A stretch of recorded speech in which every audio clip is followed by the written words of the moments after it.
Golden State Valkyries didn't just beat the Las Vegas Aces, they kicked their whole ass. 68-95. The Las Vegas Aces can only score 68 points with the squad that they have. What is going on in Las Vegas right now? Let's talk about the score. 79-52. That's not a game. That's a massacre. The Fever rolled into Chicago's United Center. Yep, the same arena where Michael Jordan's jersey hangs like a basketball deity, and turned it into their personal dunk contest. Without their superstar Caitlin Clark, who's sidelined with a quad injury, or Sophie Cunningham, or even their head coach, the Fever still had the sky looking like they were auditioning for a blooper reel. I got to give a shout out to Golden State Valkyries because boy, did they put an ass whooping on Vegas. Boy. And I'm not talking about some 15-point win. No, this is a 4-quarter, 27-point spanking in front of a I mean, come on, Chicago, you had one job. This wasn't a rivalry. It was a one-sided roast, and the Fever brought the flamethrowers. If this was a barbecue, Angel Reese was the only thing getting grilled, and not in the fun, pass the hot sauce way. Now let's zoom in on Angel Reese, because oh boy does she have the internet buzzing. The Chicago Sky's rookie forward strutted into the United Center in a high-gloss black leather trench coat, stiletto boots, and a fur hat that screamed, "I'm here to slay!" And slay she did. On the fashion front. On the court, not so much. Angel dropped a grand total of 4 points. 4.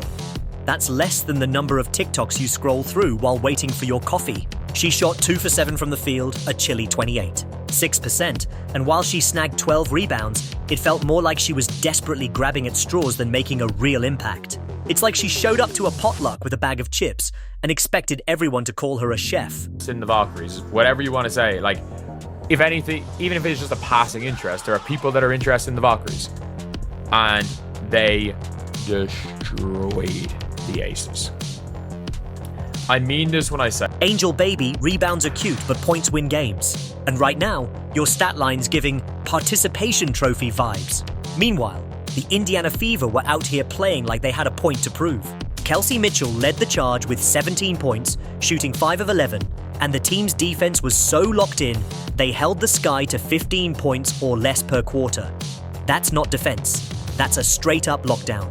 Ari McDonald came off the bench dropping 12 points like it was no big deal, and Aaliyah Boston was a beast, averaging 15.3 points and 7.6 rebounds over the Fever's first 8 games. Even without Caitlin Clark, who was hyping her squad from the sidelines like a proud mom at a school play, the Fever were clicking on all cylinders. They had 20 assists on 27 made baskets. Talk about teamwork making the dream work. It's like they were playing 5D chess while the Sky was stuck playing checkers with half the pieces missing. Let's talk about the Chicago Sky for a hot second, because yikes. This team is a hot mess express, and the breaks are nowhere in sight. Their leading scorer in this game, Rebecca Allen and Camila Cardoso, with a whopping 8 points each. 8. I've seen higher scores in a middle school rec league. The entire team was out here shooting bricks like they were building a house. And then, to make matters worse, Courtney Vandersloot, their veteran point guard, went down with a non-contact knee injury in the first quarter. Prayers up for Courtney. The Aces, I've never seen the Aces look this bad before. And the Valkyries are for real. They're 3-5 on the season, but they play so hard. Because no one wants to see that. But without her, the Sky looked like they were trying to navigate a maze blindfolded. No spacing, no cutting, no nothing. It was like watching a group project where everyone forgot to do their part. Now let's get to the real spice, the Angel Reese versus Caitlin Clark narrative. Even though Caitlin wasn't playing, her presence loomed large. Fans on X were losing it over a viral moment where Clark, cheering from the bench, went wild after Angel committed a travel violation. Picture Caitlin pointing to the crowd like, "Yup, that's our ball now," while the internet exploded. One X post called it a savage reaction, and another said, "Caitlin Clark really hates Angel Reese." Whew, the drama. These two have been serving rivalry realness since their college days, and every Fever Sky matchup is must-see TV. Remember that May 17th game where Clark fouled Reese hard, and Angel clapped back with some choice words? It's like a soap opera, but with more jump shots and less evil twins. But here's the thing, this so-called rivalry is looking more like a one-way street. The Fever are 2-0 against the Sky this season, with an average margin of victory of 31 points. That's not a rivalry, that's a rout. The first game was a 93-58 smackdown, and this one was 79-52. Even without Clark, the Fever are out here making the Sky look like they're still figuring out which basket to shoot at. And Angel Reese? She's getting all the headlines, but for all the wrong reasons. The media loves her.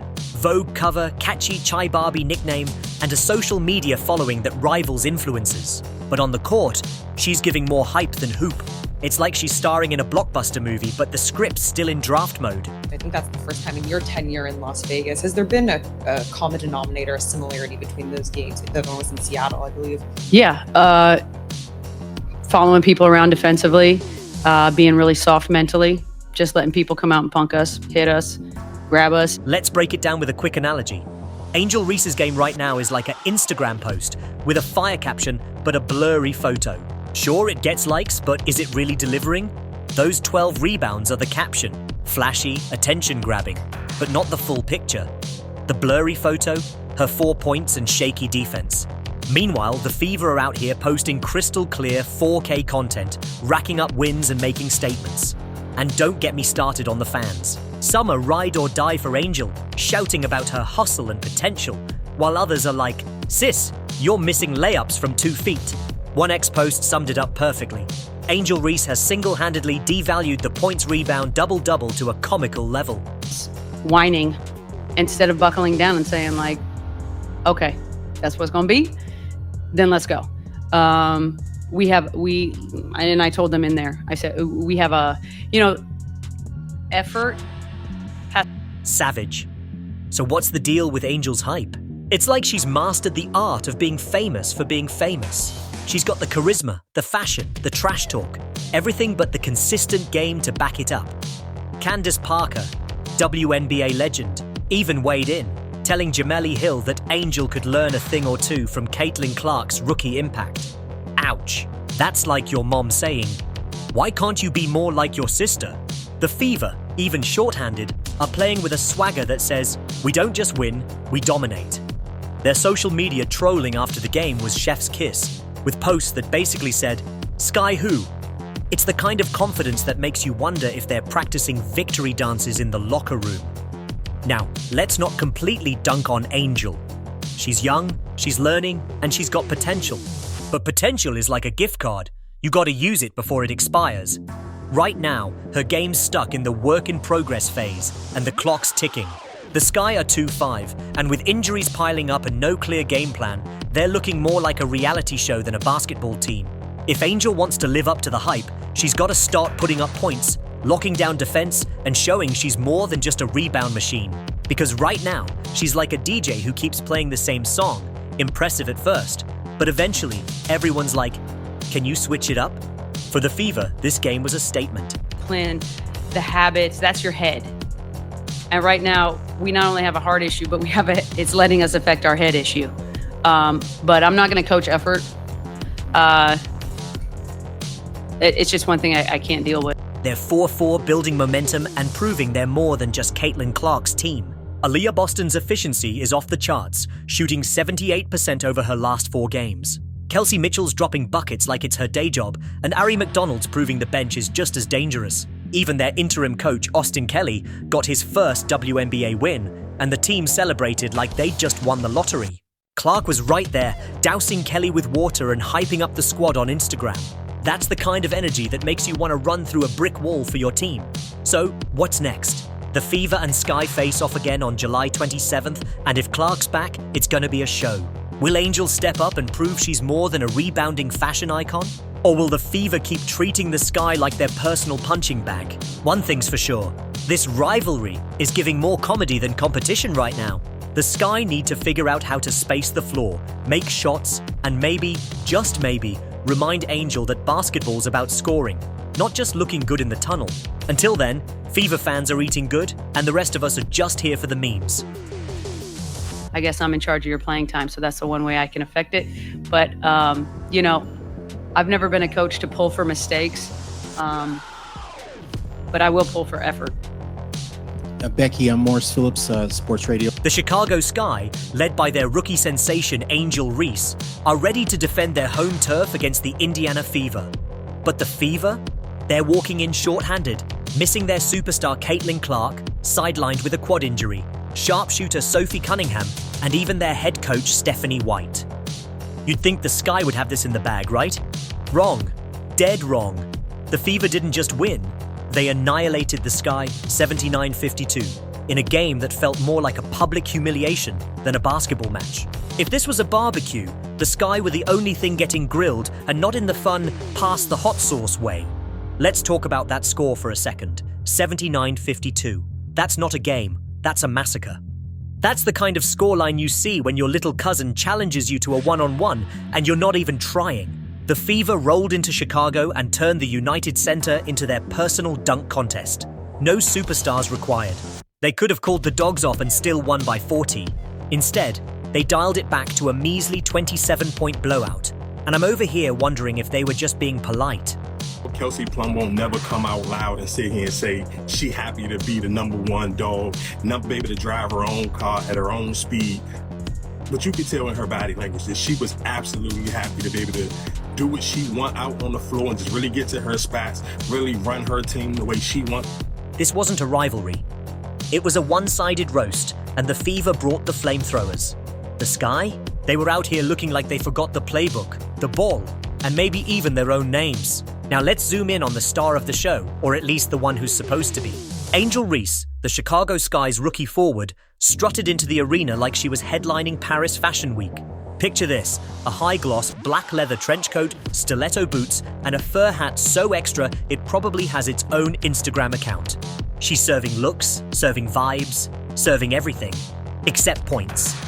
On the court, Angel dropped a grand total of 4 points. 4. That's less than the number of TikToks you scroll through while waiting for your coffee order at Starbucks. She shot 2 for 7 from the field, a chilly 28, 6%, and while she snagged 12 rebounds, it felt more like she was desperately grabbing at straws than making a real impact.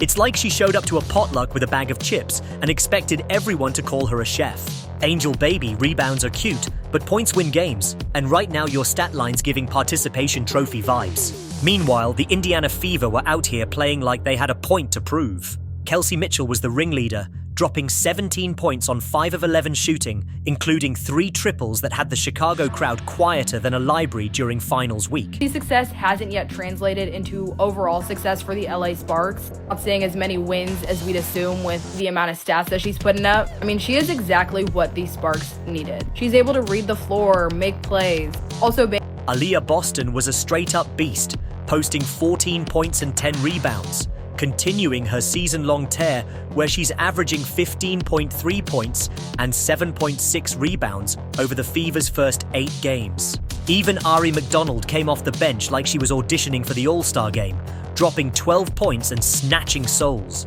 The Fever's defense locked in. They held the Sky to 15 points or less per quarter, which is not defense. That's a straight-up lockdown. They had 20 assists on 27 made baskets, moving the ball like they were playing 5D chess, while the Sky were stuck playing checkers with half the pieces missing. Let's talk about the Chicago Sky for a hot minute, because yikes.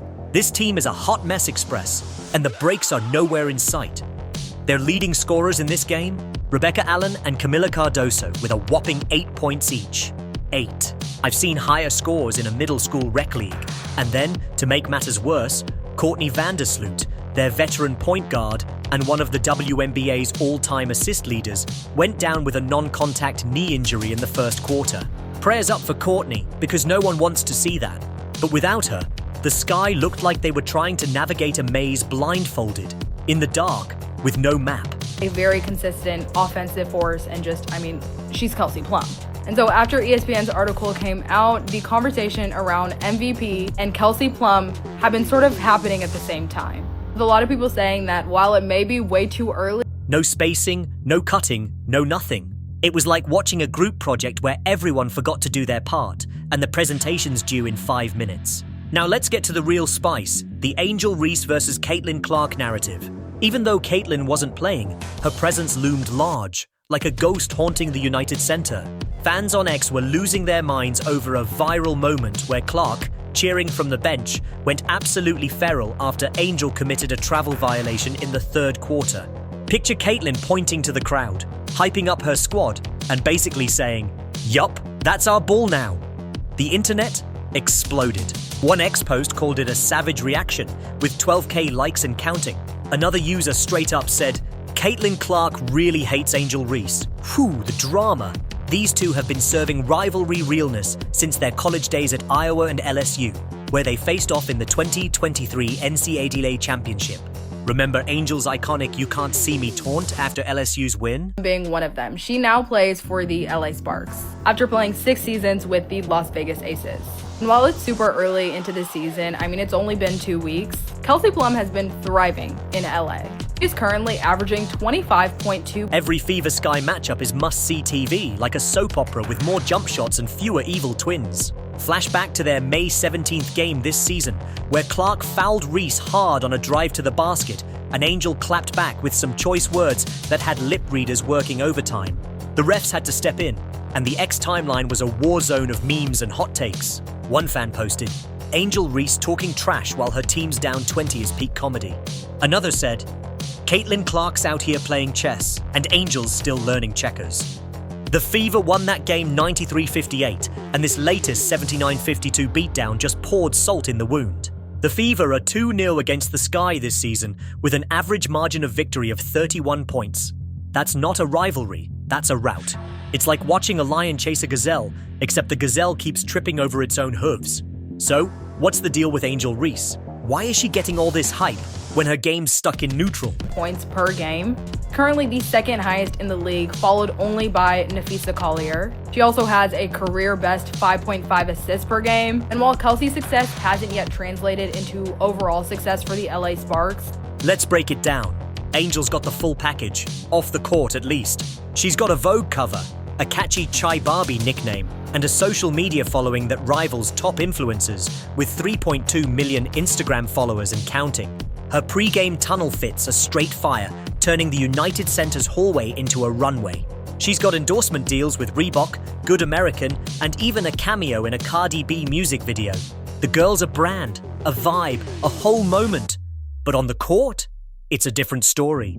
Her 4 points and 28. 6% shooting against the Fever are part of a larger pattern.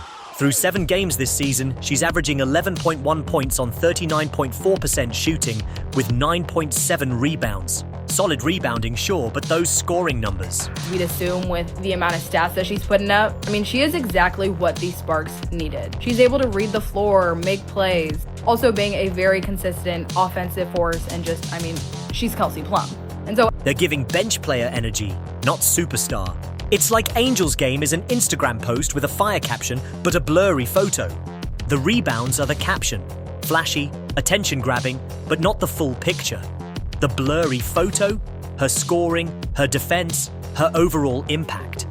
She's out here stat-padding rebounds like it's an Olympic event, but when it comes to putting the ball in the hoop, she's missing layups from 2 feet out. One ex-user put it perfectly.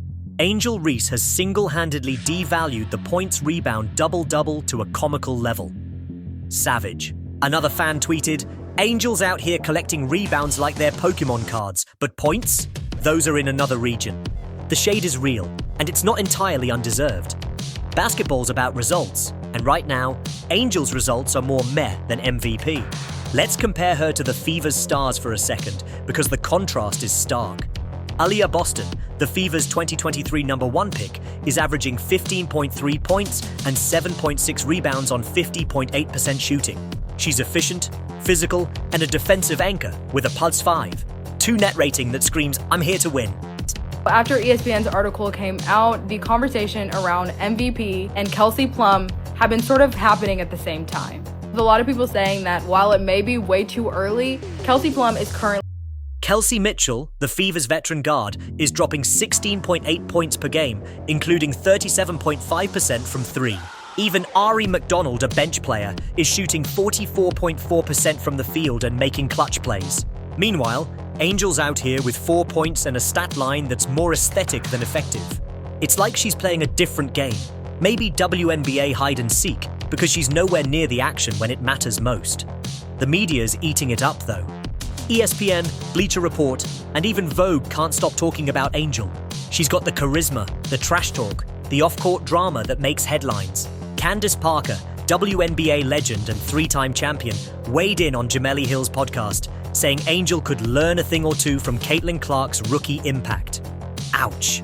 That's like your mum saying, "Why can't you be more like your sister?" Parker's not wrong though. Clark, despite her injury, is averaging 16.9 points, 6.2 assists and 3 rebounds, with a flair for clutch shots and playmaking that's got the fever at 4-4 and climbing. Angel's got the spotlight, but Clark's got the substance. It's like comparing a viral TikTok to a Grammy-winning album. One's flashy, the other's built to last. Speaking of Clark, let's talk about her sideline energy, because it was giving main character vibes. Even injured, Caitlin was the Fever's biggest cheerleader, hyping up her teammates like she was directing a Hollywood blockbuster. That viral moment where she celebrated Angel's travel? Pure gold. Ex-users were living for it, with one post racking up 15K likes. Caitlin Clark's bench reactions are better than most players' on-court highlights. Another user called her the Fever's secret weapon, even in street clothes. Clark's Instagram story after the game was a masterpiece of subtle shade, posting a clip of the team dousing interim coach Austin Kelly with water to celebrate his first WNBA win. Caption, Fever Gang. No mention of the sky because why bother? They were already irrelevant. The Fever's social media team deserves an Oscar for trolling too. Their official X account posted a graphic of the final,